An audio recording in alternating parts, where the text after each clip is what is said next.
This is about sort of how public education gets funded in Missouri. Um, what sort of things does the Missouri Constitution say in regards to how public education should be funded? The Article 9 of the Missouri Constitution contains the provisions that deal with the state's constitutional obligation to provide a free public education. It states concretely that the state has the obligation to provide a free public education, and states that the goal is to have a diffusion of knowledge and intelligence in the public because that is essential to a free community. And how are they supposed to provide free public education? Well, that ends up being the subject of some debate. The Constitution seems to contemplate both local taxes and then state aid. And the degree to which the state has to provide aid has been the subject of a couple of waves of litigation. And you mentioned in your email it says like 25% of the budget that the legislation controls must be given to or appropriated to public education. Can you speak a little bit about that and the court case that you mentioned? Yes, in a 2009 decision, the Missouri Supreme Court held that the 25% floor set in the Constitution is all that the state is required to provide. That is 25% of state revenue is the minimum amount that the state can allocate to fund local education. But the challengers had asked for a interpretation of the Constitution that said that that's a minimum, but not necessarily always sufficient, that there must be at least 25%, but that sometimes more than 25% might be constitutionally required. In interpreting that 25% provision was the lawyers' debate in that case. Do you think the state has abided by those provisions, or do you think there has been any sort of unconstitutional activity going on? Well, it depends on whether you think the 25% provision is the final word. If it is, then the challengers in neither of the two major cases, one in 2004 and one in 2009, that asked for more money for local schools, neither of them challenged whether the state was actually providing 25% of its revenues. That hasn't been the subject of debate. The debate has been whether the Constitution may, in some circumstances, require more. And in 2009, the court said no. There were two theories the plaintiffs had. One was that the state must provide enough money to give each student an adequate public education. Challengers said there's hardly much sense in having a duty to provide a public education for free to all students and then satisfy it with inadequate funding to have a decent education. That's the first theory. The other theory they had was that the disproportionate funding of school districts is so large that it violates the constitutional right to equal protection, because some school districts at that time had budgets of roughly $4,000 per pupil, and others had $14,000 per pupil, 3-to-1. And the reason some districts can provide more is that the tax base varies even more than that. Some jurisdictions had $400,000 in taxable tax base per student. That'd be Clayton. Others had $20,000 per student, right? $20,000 versus $400,000. Well, you can guess which school district is better funded. Now, I know the Constitution also says that it lists a list of priorities, I think in Article 3, if I'm remembering correctly. It says public education funding is the second priority underneath state debt. Do you think the state has their priorities straight, or do you think some of the money has been going towards some of the priorities further down the list? Well, we have to break the question into two parts. The first is, does the Constitution require more? And that's the debate over whether 25% is all the legislature needs to allocate. And then the second question would be, even if 25% is the constitutional minimum, would a responsible legislature provide more? And that's where we ask, shouldn't the legislature pass legislation, not constitutional changing, but shouldn't the legislature authorize the funding? I happen to think that the more funding should be provided, but I see the question as a closer question on whether that's constitutionally mandated. If it's not, then the courts can't force it. The voters have to insist that their legislators pass that legislation.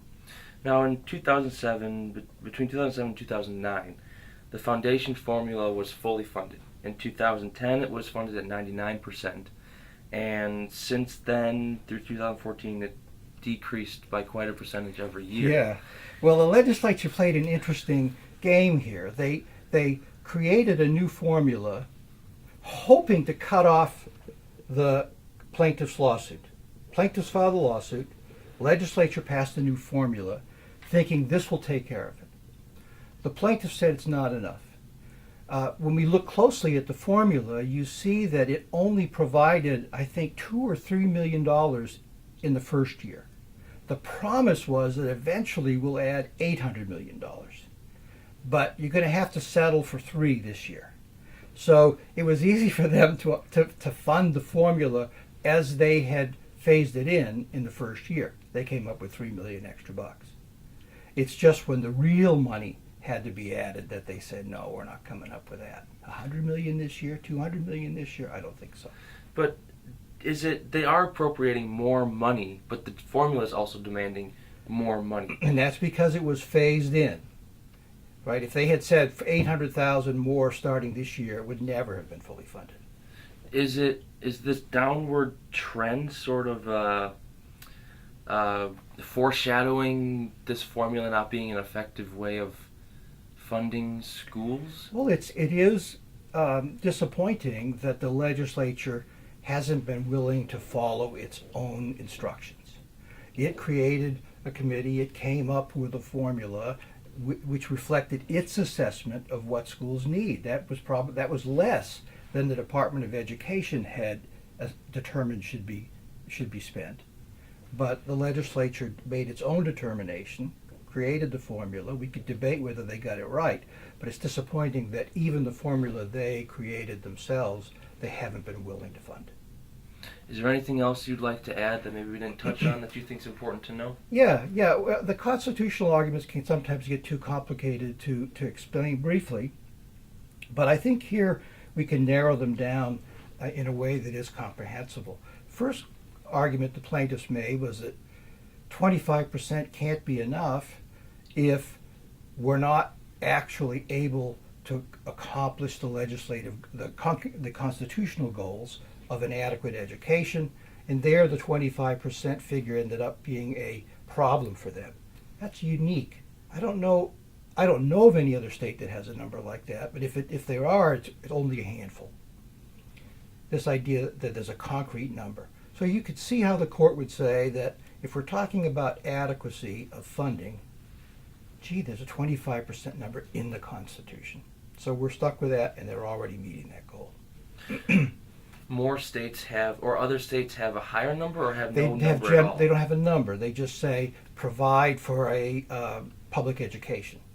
And courts in those jurisdictions, most of them have said implicitly it's got to be enough funding to be successful in providing an education that prepares the students of Illinois or New Jersey or Arizona for the requirements of the economy that exists at the time that they go to school. And in your opinion, do you think Missouri has done a better job funding public education with that 25% provision in the Constitution, or have they done a worse job than the states that don't have That's enough? a fascinating historical question, and I don't know over the, that was 1875, so over the 130, 40 years that we've had it, whether we've sometimes been above the national average because of it.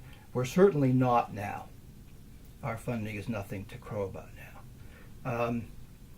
And the second constitutional theory that I want to mention is the equal protection argument. Missouri has an equal protection clause in its constitution, but it doesn't have an equal protection clause, a separate one, in the educational provisions. The court thought that was meaningful because in 1865, our education provision said that there will be equitable funding for school children in Missouri. In 1875, that was taken out. And the court said, legislature took it out, or the Constitutional Convention took it out, the voters ratified it. That could have been added back at some time, and it wasn't. Since it hasn't been added back, we don't think we can require equitable, equal funding per student. That sounds sensible enough on its face, but it's really amazing in hindsight that the court never acknowledged that the Constitution of 1875 was the Jim Crow statute, the Constitution of 1875 was the Jim Crow Constitution.